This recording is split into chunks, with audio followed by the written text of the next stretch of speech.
যোশিতা দাসৰ আত্মহননৰ ঘটনাৰ তদন্তৰ ভাৰ CBIক দিয়াৰ সিদ্ধান্ত ইতিমধ্যে CBIৰ বিষয়ৰ সৈতে আলোচনা কৰিছে ৰাজ্য চৰকাৰে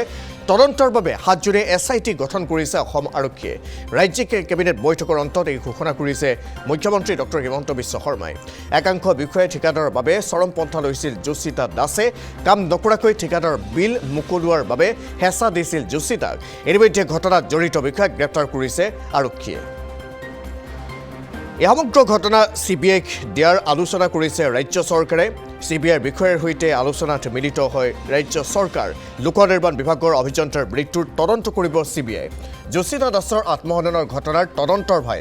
CBIক দিয়াৰ সিদ্ধান্ত ইতিমধ্যে CBIৰ বিষয়ৰ সৈতে আলোচনা ৰাজ্য চৰকাৰৰ তদন্তৰ বাবে 7 জুনে SIT গঠন কৰিছে অসম আৰক্ষীয়ে ৰাজ্যিক কেবিনেট বৈঠকৰ অন্তত এই ঘোষণা কৰে মুখ্যমন্ত্ৰী ডক্টৰ হিমন্ত বিশ্ব শৰ্মাই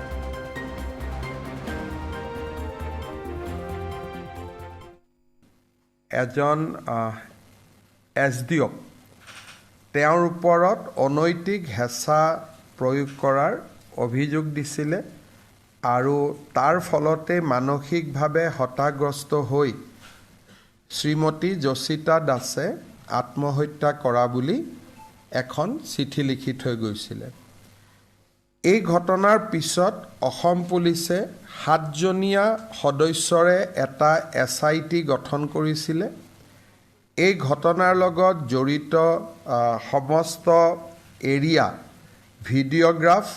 আৰু FSLও কৰা হৈছিলে মেজিষ্ট্ৰেটে ইনকুৱেষ্ট কৰিছিলে আৰু এতিয়ালৈকে 3 গৰাকী ব্যক্তিক এই ঘটনাৰ সৈতে জড়িত হোৱা বাবে গ্ৰেপ্তাৰ কৰা হৈছিলে আজি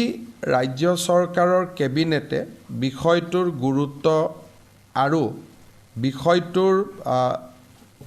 বিষয়টোৱে এগৰাকী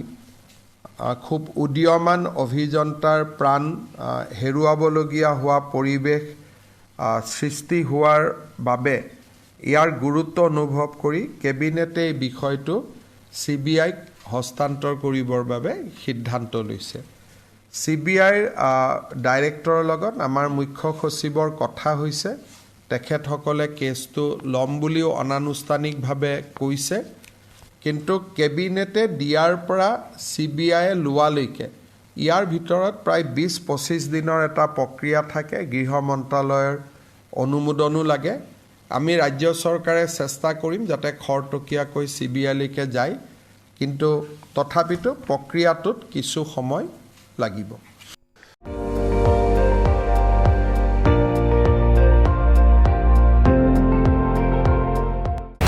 আপুনি চাই আছে ND24 সৰ্বশ্ৰেষ্ঠ নহয় সৰ্বোত্তমৰ দৌৰ